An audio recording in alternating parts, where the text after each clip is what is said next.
Guys, naluto na naman po tayo ng ulam for today. Dahil Biyernes po ngayon, walang pagkain sila amo.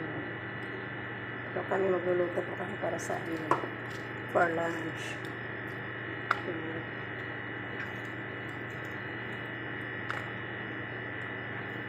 Lagyan ko siya ng ampalaya para masarap. Yung mga tira-tira pong ng isda sa ulo, sa buntot, ayaw nila amo yan, kaya lulutuin namin kaysa matapon. Lagyan ko din po siya ng okra, ang pahaba ng buhay, char.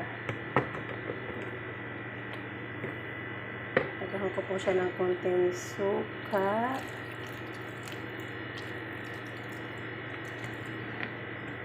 paminta. Lagyan ko na po siya ng magic syrup para masarap. Lagyan ko siya ng konting asin.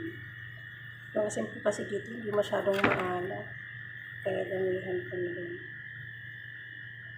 Konting tubig.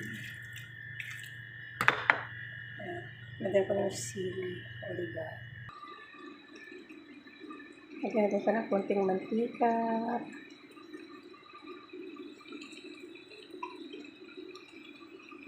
Malapit na siyang matapos maluto. Ayan, luto na po siya.